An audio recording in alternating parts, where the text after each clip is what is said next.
My scooter വേൾഡിൻ്റെ പുതിയൊരു ride റിവ്യൂയിലേക്ക് എല്ലാവർക്കും സ്വാഗതം. ഇന്നത്തെ വീഡിയോയിൽ ഇതാ കൊണ്ടുവന്നിരിക്കുന്നത് 2024 മോഡൽ ബജാജ് പ്ലാറ്റിന 100 കംഫർട്ടൊക്കെ ആണ്. അപ്പോൾ നമ്മൾ റൈഡ് റിവ്യൂ സ്റ്റാർട്ട് ചെയ്യുന്ന മുമ്പായിട്ട് ഞാൻ ജസ്റ്റ് വണ്ടിനെ കുറിച്ച് ബ്രീഫായിട്ടൊന്ന് പറഞ്ഞുതരാം. നമുക്ക് എയറോഡൈനാമിക് ആയിട്ടുള്ള മാറ്റ് ബ്ലാക്ക് കളറുള്ള അടിപൊളി മിറേഴ്സ് ലഭിക്കുന്നുണ്ട്. Front day time running lights ഉണ്ടാവും, ഹാലജൻ ഹെഡ് ലൈറ്റ്സ് വരുന്നുണ്ട്. ഫ്രണ്ട് ടെലസ്കോപ്പിക് സസ്പെൻഷൻ ലഭിക്കുന്നുണ്ട്. 18 ഇഞ്ച് സിൽവർ പ്ലെയിൻറ്റഡ് ആയിട്ടുള്ള അലോയ് വീൽസ് വരുന്നുണ്ട്. ട്യൂബ്ഡ് ടയറാണ് ലഭിക്കുന്നത്. ട്യൂബ്ലെസ്സിൻ്റെ പരിപാടി ബജാജ് പുതിയ മോഡൽ വരുന്നില്ല. പിന്നെ റിയർ സൈഡ് അതുപോലെ തന്നെ ഹാലജൻ യൂസ് ചെയ്തിട്ടുള്ള ടൈലൈറ്റ് ലഭിക്കുന്നുണ്ട്. അങ്ങനെ ഒത്തിരി പരിപാടികളുണ്ട്. എഞ്ചിൻ കപ്പാസിറ്റി 97 cc ആണ്. നമുക്കൊരു 7.8 bhp ആണ് മാക്സിമം പവർ വരുന്നത്. 90 കിലോമീറ്റർ വരെ നമുക്ക് ടോപ്പ് സ്പീഡിൽ വണ്ടി ഓടിക്കാവുന്നതാണ്. മൈലേജ് ഒരു 70-72 റേഞ്ച് നമുക്ക് മൈലേജ് കിട്ടുന്ന ഒരു കമ്മ്യൂട്ടർ ബൈക്കാണ്. അപ്പോൾ കമ്മ്യൂട്ടർ ബൈക്ക് ആയതുകൊണ്ട് നമുക്കൊരു 60-65 വരെ മാക്സിമം സ്പീഡിൽ ഓടിച്ചാൽ മാത്രമേ, അതായത് 40 to 65 ആ ഒരു റേഞ്ചിൽ മാത്രം ഓടിച്ചാൽ മാത്രമേ നമുക്ക് മാക്സിമം പെർഫോമൻസും മൈലേജും ലഭിക്കുന്നുള്ളൂ. സിറ്റിയിലൂടെ അങ്ങോട്ടും ക്രൂസ് ചെയ്ത് നടക്കാനും എന്താ പറയുക, സിറ്റി ട്രാഫിക്കിൽ നൊത്തി പോകാനൊക്കെ ആയിട്ടാണ് ഈ വണ്ടി മെയിനായിട്ട് യൂസ് ചെയ്യുന്നത്. അത്യാവശ്യം ലോങ് പോകാം. ഒരു വൺ സ്ട്രെച്ചിൽ തന്നെ നമുക്കൊരു 30-35-40 കിലോമീറ്ററൊക്കെ വൺ സ്ട്രെച്ചിൽ ഓടിക്കാം. അതിനപ്പുറത്തേക്ക് ഓടിച്ച് കഴിഞ്ഞാൽ ബാക്ക് പെയിനും കാര്യങ്ങളൊക്കെ വരും. അപ്പോൾ ബാക്കി ഡീറ്റെയിൽസ് എല്ലാം ഞാൻ വണ്ടി ഓടിച്ചുകൊണ്ട് നിങ്ങൾക്ക് ഷെയർ ചെയ്ത് തരാം. വേറൊരു പ്രധാനപ്പെട്ട കാര്യം എന്ന് വെച്ചാൽ നമ്മുടെ ബജാജ് പ്ലാറ്റിനയ്ക്ക് ഇപ്പോൾ ഒരു അടിപൊളി ഓഫർ നിലവിലുണ്ട്. വെറും 1000 രൂപ മാത്രം ഡൗൺ പേയ്മെൻറ്റ് അടച്ചാൽ മതി. ബാക്കി 90,000 രൂപ കമ്പനി തന്നെ നിങ്ങൾക്ക് ലോൺ ഇട്ട് തരും. 3 വർഷം വരെ EMI ലഭിക്കുന്നുണ്ട്. അത്യാവശ്യം നല്ലൊരു സിബിൽ സ്കോർ കാര്യങ്ങളൊക്കെ ഉണ്ടെങ്കിൽ സുഖമായിട്ട് നമുക്ക് വണ്ടി ലോൺ ഇറക്കാവുന്നതാണ്. അപ്പോൾ അത് അറിയണമെങ്കിൽ ഞാൻ ഓൾറെഡി JKB ബജാജിൻ്റെ കോൺടാക്ട് നമ്പർ നമ്മുടെ വീഡിയോയിൽ ഇട്ടിട്ടുണ്ട്, ഡിസ്ക്രിപ്ഷനിലും ആഡ് ചെയ്തിട്ടുണ്ട്. അവരെ എത്രയും പെട്ടെന്ന് കോൺടാക്ട് ചെയ്തോളൂ. ഒരു ഫുൾ ഡീറ്റെയിൽസ് നിങ്ങൾക്ക് ഷെയർ ചെയ്ത് തരും. ഓൾ കേരള ഫിനാൻസ് ലഭിക്കുന്നുണ്ട്. നിങ്ങൾ കേരളത്തിൽ എവിടെ നിന്ന് ആയിക്കോട്ടെ ഒരു പ്രശ്നവുമില്ല. നമുക്ക് 7 ദിവസത്തിനുള്ളിൽ തന്നെ ലോൺ റെഡിയാക്കി വണ്ടി ഇറക്കി തരാവുന്നതാണ്. അപ്പോൾ എന്തായാലും അവിടെ നിന്ന് കോൺടാക്ട് ചെയ്തോളൂ. അപ്പോൾ ഇതാണ് നമ്മുടെ വണ്ടിയിൽ, അതായത് ബജാജ് പ്ലാറ്റിന 100 cc ഇരിക്കുമ്പോൾ ഒരു അപ്പിയറൻസ്, ഒരു കോക്പിറ്റ് വ്യൂ എന്നൊക്കെ പറയില്ലേ. ഞാനിപ്പോൾ ഏകദേശം ഒരു 6 അടി പൊക്കമുള്ള ആളാണ്. എനിക്ക് സുഖമായിട്ട് കാല് താഴെ എത്താനുണ്ട്, ബാക്കി സ്ഥലമുണ്ടെന്ന് തന്നെ പറയാം. അപ്പോൾ ഒരു 5 അടിക്ക് മേളിൽ പൊക്കമുള്ള ആൾക്കാർക്ക് സുഖമായിട്ട് വണ്ടിയിൽ ഇരുന്ന് യാത്ര ചെയ്യാവുന്നതാണ്. കാലെത്തും, പ്രശ്നങ്ങളൊന്നും ഉണ്ടാവില്ല. അപ്പോൾ നമുക്ക് ജസ്റ്റ് ഷോറൂമിൽ നിന്ന് പുറത്തേക്ക് ഇറക്കി ഒന്ന് റോഡിലേക്ക് എത്തിയിട്ട് ബാക്കി ഡീറ്റെയിൽസ് ഞാൻ ഷെയർ ചെയ്ത് തരാം. വാഹനത്തിൻ്റെ സ്വിച്ചസ് എല്ലാം തന്നെ മാറ്റ് ബ്ലാക്ക് കളറിലാണ്. നല്ല ഹെവി ക്വാളിറ്റിയുള്ള സ്വിച്ചസാണ് വരുന്നത്. ഹാൻഡിൽ ബാർ സ്റ്റീൽ പ്ലേറ്റഡായിട്ടുള്ളൊരു ഹാൻഡിൽ ബാറാണ് നമുക്ക് ലഭിക്കുന്നത്. ഹാൻഡിൽ ബാറിൻ്റെ ഒരു പൊസിഷനിങ്ങും കറക്റ്റ് അപ്പ് ടൈറ്റാണ്. നിവർന്നിരിക്കാം. നമുക്ക് വരാൻ നടുവിന് വളവ് കാര്യങ്ങളൊന്നും ഇല്ലാതെ സുഖമായിട്ട് നിവർന്നിരുന്ന് ഓടിക്കാം. കൈയും അത്യാവശ്യം സുഖമായിട്ട് കൈ എത്തുന്നുണ്ട്. കൈക്ക് ചെറിയൊരു ബെൻഡ് പോലെ വരുന്നുണ്ട്. എനിക്ക് ഇത്തിരി പൊക്കമുള്ളതുകൊണ്ടായിരിക്കും. പക്ഷേ ഒരു 5-8, 5-6, 5-10 ആളാണെങ്കിൽ വലിയ കുഴപ്പമൊന്നുമില്ല. സുഖമായിട്ടിരുന്ന് ഓടിച്ചുകൊണ്ട് നടക്കാവുന്നൊരു കണ്ടീഷനിലാണ് ഹാൻഡിൽ ബാർ പ്ലേസ് ചെയ്തിരിക്കുന്നത്. ഗിയർ ബോക്സിനെ കുറിച്ച് പറയുകയാണെങ്കിൽ ഗിയർ ഒത്തിരി സ്വീറ്റായിട്ടുള്ള ഗിയർ ബോക്സ് അല്ല, എന്നാൽ ഹാർഡും അല്ല. ക്ലച്ച് പിടിച്ച് ഗിയർ ഇടുമ്പോൾ നമുക്കത് ഫീൽ ചെയ്യാൻ പറ്റും. കാലിലും അതുപോലെ തന്നെ എഞ്ചിനും ഗിയർ ചേഞ്ച് ആവുന്നതിൻ്റെ ഒരു ഫീലിംഗ് കിട്ടുന്നുണ്ട്. Especially ഫസ്റ്റും second ഗിയറുകൾ. 3rd 4th അത്ര വലുതായിട്ട് ഗിയർ പ്ലേസ് ചെയ്യണതിൻ്റെ ഒരു ഫീലിംഗ് വരുന്നില്ല. ക്ലച്ചും അതുപോലെ തന്നെ അത്ര ഒരുപാട് ലൈറ്റ് കാര്യങ്ങളൊന്നുമല്ല. ക്ലച്ചും ഒരു മീഡിയം ക്ലച്ചാണ്. ക്ലച്ച് നമ്മൾ പിടിച്ചിട്ട് റിലീസ് ചെയ്യുമ്പോൾ നമ്മുടെ വിരലങ്ങ് പിടിച്ചോളും പോലെ ആ ഒരു ഫീൽ കിട്ടുന്നുണ്ട്. കുറച്ച് മീഡിയത്തിൻ്റെയും ഹാർഡിനും ഇടയിലുള്ളൊരു കണ്ടീഷനിലാണ് ക്ലച്ചിൻ്റെ പ്ലേസിങ് വന്നേക്കുന്നത്. ബജാജിൻ്റെ ഒരുവിധം ഒരു എന്താ പറയുക, CT 110X, ബജാജിൻ്റെ പ്ലാറ്റിന, പിന്നെ പഴയ കാലിബർ, അതിനൊക്കെ ആ ഒരു ടൈപ്പാണ് ക്ലച്ച് കാര്യങ്ങളെല്ലാം വരുന്നത്. ഇതാണ് വാഹനത്തിൻ്റെ ക്ലച്ചിനെയും ഗിയർ ബോക്സിനെയും കുറിച്ച് എനിക്ക് പറഞ്ഞു തരാനുള്ളത്. സീറ്റിങ് ആണെങ്കിൽ ഇപ്പോൾ ഇന്നലെ സ്പ്ലെൻഡർ ഓടിച്ചിരുന്നു. പുതിയ മോഡൽ സ്പ്ലെൻഡർ പ്ലസ് ഓടിച്ചിരുന്നു. അതിൻ്റെ കൂടെ പാഷൻ പ്ലസ് ഞാൻ ഓടിച്ചിരുന്നു. പുതിയ വണ്ടിയാണ് രണ്ടും. അത് ഞാൻ ഓൾറെഡി അതിൻ്റെ വീഡിയോസ് ചാനലിൽ പോസ്റ്റ് ചെയ്തിട്ടുണ്ട്. അത് കഴിഞ്ഞ് ഇന്ന് ഉച്ചയായപ്പോഴാണ് നമ്മൾ ഈ പ്ലാറ്റിന ഓടിച്ച് പോകുന്നത്. രണ്ടിനെയും കമ്പയർ ചെയ്ത് നോക്കുമ്പോൾ സ്പ്ലെൻഡറും പ്ലാറ്റിനയാണല്ലോ ഏറ്റവും ഈ ഒരു റേഞ്ചിൽ ഏറ്റവും കൂടുതൽ സെയിൽ നടക്കുന്നത്, ഏറ്റവും അധികം കോമ്പറ്റീഷനുള്ള വണ്ടി. സീറ്റിംഗ് പൊസിഷൻ പ്ലാറ്റിന സ്പ്ലെൻഡറിനേക്കാളും കുറച്ചുകൂടി പൊക്കത്തിലാണ്. സീറ്റിന് ഹൈറ്റ് കുറച്ചുകൂടി പൊക്കത്തിലാണ്. സീറ്റിൻ്റെ കുഷനിങ് കംഫർട്ടൊക്കെ പറഞ്ഞു തരാണെങ്കിൽ എനിക്ക് കുറച്ചുകൂടി ബെറ്ററായിട്ട് തോന്നിയേക്കുന്നത് പ്ലാറ്റിനയിലെ കുഷനിങ്ങും എന്താ പറയുക, ആ ഒരു ഷീറ്റിൻ്റെ മേലുള്ള പാഡിങ്ങും കാര്യങ്ങളൊക്കെയാണ്. സ്പ്ലെൻഡറിന് കുറച്ചുകൂടി വളരെ സോഫ്റ്റ് ആയിട്ടുള്ള സീറ്റിങ്ങാണ് എനിക്ക് ലഭിച്ചത്. പക്ഷേ പ്ലാറ്റിനയിൽ കുറച്ചുകൂടി ഹാർഡാണ്, എന്നാൽ നല്ല കംഫർട്ടബിളാണ്.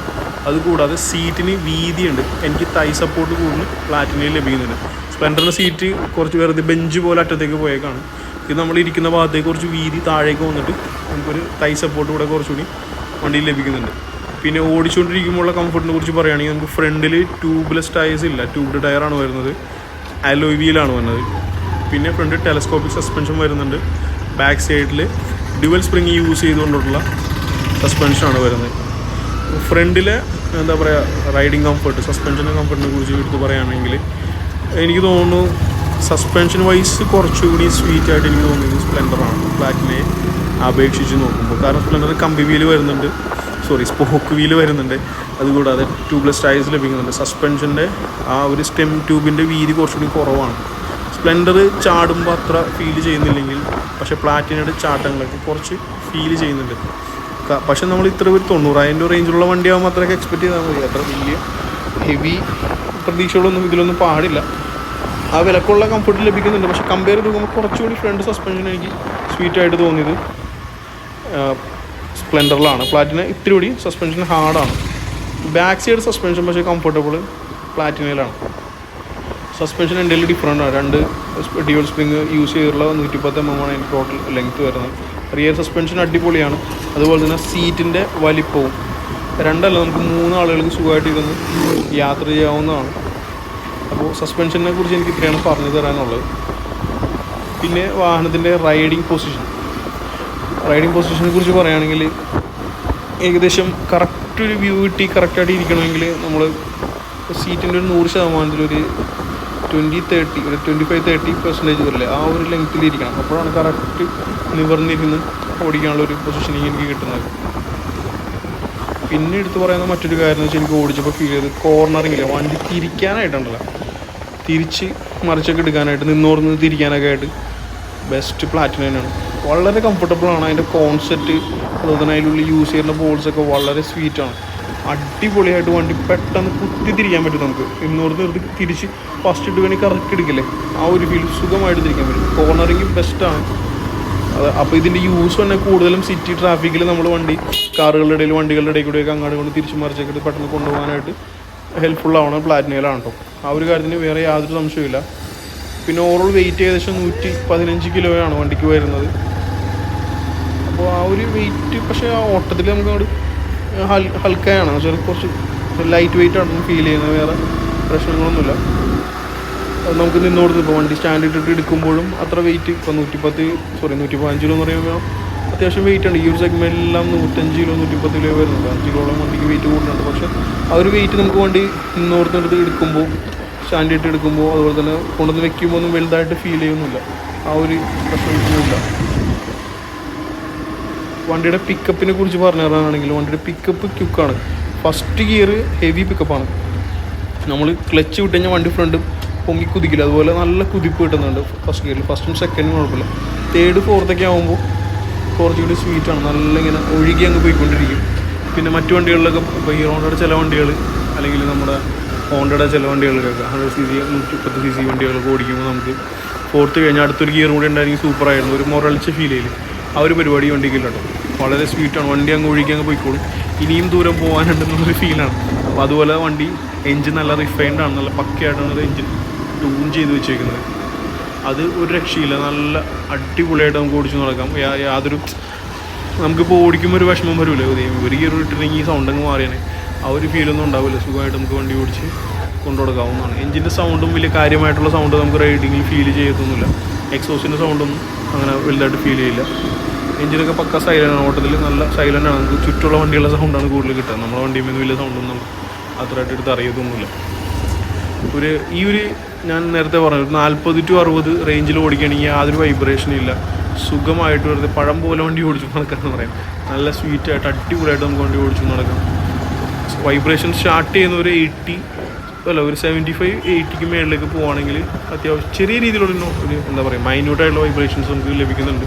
അതിപ്പോൾ ഒരു കമ്പ്യൂട്ടർ ബൈക്ക് ആകുമ്പോൾ അത് വരും. അപ്പോൾ ഏത് വണ്ടി എടുത്താലും ഈ സെഗ്മെൻറ്റിൽ ഏത് വണ്ടി എടുത്ത് ഓടിച്ചു നടന്നാലും ഈ ഒരു വൈബ്രേഷൻ നിങ്ങൾക്ക് എന്തെങ്കിലും ഫീൽ ചെയ്യും. അത് കൺസിഡർ ചെയ്യേണ്ട ആവശ്യമല്ല. അപ്പോൾ ഇതൊക്കെയാണ് വാഹനത്തിൻ്റെ ഫുൾ ഡീറ്റെയിൽസ്. പിന്നെ ബ്രേക്കിങ്ങിനെ കുറിച്ച് പറയുകയാണെങ്കിൽ ഫ്രണ്ട് ബ്രേക്ക് പക്കയാണ്. ഫ്രണ്ട് 130 mm ഡ്രം ബ്രേക്കാണ്. അതുകൂടാതെ ആൻറ്റി സ്കിഡ് ബ്രേക്കിംഗ് സപ്പോർട്ട് കൂടെ ഉണ്ട്. എങ്ങനെ പിടിച്ച് തിരിച്ചാലും കട്ടൊക്കെ പിടിച്ചാലും വണ്ടി സ്കിഡാവില്ല. നല്ല സൂപ്പറായിട്ട് നമുക്ക് സ്റ്റോപ്പ് ചെയ്ത് നിർത്താനായിട്ട് ഹെൽപ്പ് ചെയ്യുന്നുണ്ട്. പക്ഷേ കുറച്ചുകൂടി സേഫായിട്ട് വണ്ടി നിർത്തണമെങ്കിൽ നിങ്ങൾ എപ്പോഴും വണ്ടി ബാക്കിൽ ബ്രേക്ക് പിടിച്ച് സ്ലോ ആക്കിയിട്ട് വേണം ഫ്രണ്ട് ബ്രേക്ക് പിടിക്കാൻ. അല്ലെങ്കിൽ വെറുതെ പടവനടിക്കാനുള്ള ചാൻസ് കൂടുതലുണ്ട്. അപ്പോൾ ഇതൊക്കെയാണ് നമുക്ക് വണ്ടിയുടെ ഡീറ്റെയിൽസ് വരുന്നത്. അപ്പോൾ ഇതിൻ്റെ ഓൺ റോഡ് കോസ്റ്റ് ഏകദേശം 90,000 രൂപയോളമാണ് വണ്ടിക്ക് ഓൺ റോഡ് കോസ്റ്റ് വരുന്നത്. ആ ഒരു പ്രൈസ് റേഞ്ചിൽ ബെസ്റ്റ് പ്ലാറ്റിന എന്ന് തന്നെ പറയാം. കാരണം ഈ ഒരു സെഗ്മെൻറ്റ് 100cc സെഗ്മെൻറ്റിൽ നമുക്ക് മുട്ടൻ കോമ്പറ്റീഷൻ വരുന്ന പ്ലാറ്റിന, സ്പ്ലെൻഡർ, പിന്നെ ടി വി എസിൻ്റെ സ്പോർട്ട് 110 എന്ന് പറഞ്ഞ മോഡലൂടെ ഉണ്ട്. ഇത് 3 സെഗ്മെൻറ്റാണ്. പക്ഷേ ഇതിലിപ്പോൾ ടോപ്പ് നിൽക്കുന്നത് എപ്പോഴും ഹീറോൻ്റെ വണ്ടി തന്നെയാണ്, സ്പ്ലെൻഡർ തന്നെയാണ് കൂടുതൽ നിൽക്കുന്നത്. പിന്നെ ഹോണ്ടയുടെ വണ്ടിയൊക്കെ ഉണ്ട്, ഷൈൻ 100 ഒക്കെ ഉണ്ട്. പക്ഷേ ഒന്നും ഇതിലേക്ക് അങ്ങോട്ട് എത്തണില്ല. ഒന്നില്ലെങ്കിൽ സ്പ്ലെൻഡർ അല്ലെങ്കിൽ പ്ലാറ്റിന, ഇതാണ് എല്ലാവരും കൂടുതൽ കൺസിഡർ ചെയ്യുന്നത്. അപ്പോൾ രണ്ടും തമ്മിലുള്ള മെയിൻ ഡിഫറൻസ് ഞാൻ പറഞ്ഞുതരാം നിങ്ങൾക്ക്. സ്പ്ലെൻഡർ ഞാൻ ഓടിച്ചാണ്, പ്ലാറ്റിന ഓടിച്ചത്. എനിക്ക് കുറച്ചുകൂടി ബിൽഡ് ക്വാളിറ്റി എനിക്ക് ഫീൽ ചെയ്തത് ബജാജിൻ്റെ പ്ലാറ്റിന ഓടിച്ചിട്ടാണ്. അതെന്താണെന്ന് എനിക്ക് മനസ്സിലാവുള്ളൂ. പക്ഷേ ബിൽഡ് ക്വാളിറ്റി ഒരു എന്താ പറയുക, നമ്മൾ കൊടുക്കുന്ന കാശിനുള്ള കുറച്ച് ക്വാളിറ്റി എനിക്കിത് വണ്ടി ഓടിച്ചപ്പോഴും അതുപോലെ തന്നെ കാണുമ്പോഴും ടച്ച് ആൻഡ് ഫീൽ ചെയ്യുമ്പോഴും എനിക്ക് പ്ലാറ്റിനയിൽ നിന്നാണ് ആ ഒരു ക്വാളിറ്റി എനിക്ക് ഫീൽ ചെയ്തത്. സർവീസ് കാര്യങ്ങളൊക്കെ 2 വണ്ടിക്കും ഇത്രയൊക്കെ വരാനുള്ളൂ, വലിയ കോസ്റ്റൊന്നും വരില്ല സർവീസ്. നിങ്ങൾക്ക് അത് നമുക്ക് എല്ലാവർക്കും അറിയുന്ന കാര്യമാണ്. റീസെയിൽ പക്ഷേ കമ്പാരിറ്റീവ്ലി കുറച്ച് ഹീറോൻ്റെ വണ്ടികൾ കുറച്ച് കൂടുതലിടുന്നുണ്ട്. എന്നാലും ഇപ്പോഴും ബജാജിൻ്റെ വണ്ടികൾ കയറി വരുന്നുണ്ട്. തീരെ റീസെയിൽ മോശമൊന്നുമല്ല. മൈലേജിൻ്റെ കേസിലും രണ്ടും ഒരു 65 to 70, 72 റേഞ്ച് മൈലേജ് നിങ്ങൾക്ക് ഫീഡ്ബാക്ക് കിട്ടുന്നുണ്ട്. അപ്പോൾ ഇതൊക്കെയാണ് എനിക്ക് ബജാജിൻ്റെ പ്ലാറ്റിന 100cc കംഫർട്ടിന് ഓടിച്ചപ്പോൾ എനിക്ക് നിങ്ങളോട് ഷെയർ ചെയ്യാൻ ഉള്ള കാര്യങ്ങൾ. അപ്പോൾ എന്തായാലും വീഡിയോ ഇഷ്ടമായെങ്കിൽ എന്തായാലും ലൈക്ക് ചെയ്യുക, ഇഷ്ടപ്പെട്ടില്ലെങ്കിൽ ഡിസ്ലൈക്ക് ചെയ്യുക. നിങ്ങളുടെ അഭിപ്രായങ്ങൾ എന്തായാലും കമൻറ്റ് ചെയ്ത് തന്നെ അറിയിക്കുക. അതുകൂടാതെ പുതിയതായിട്ട് നമ്മുടെ ചാനലിൽ വീഡിയോ കാണുന്ന ഓരോ മെമ്പേഴ്സും ദയവായി ഒന്ന് സബ്സ്ക്രൈബ് ചെയ്ത് നമ്മുടെ കൂടെ കൂടുക. ഞാൻ ഡെയിലി പുതിയ മോഡൽസിൻ്റെ വീഡിയോസ് അപ്ലോഡ് ചെയ്യുന്നതാണ്. അപ്പോൾ നോട്ടിഫിക്കേഷൻ കൂടെ എനേബിൾ ചെയ്ത് കഴിഞ്ഞാൽ നിങ്ങൾക്ക് ഡെയിലി അപ്ഡേറ്റ്സ് കിട്ടും. അപ്പോൾ മറ്റൊരു വീഡിയോയിൽ നേരിട്ട് കാണാം. Thank you so much.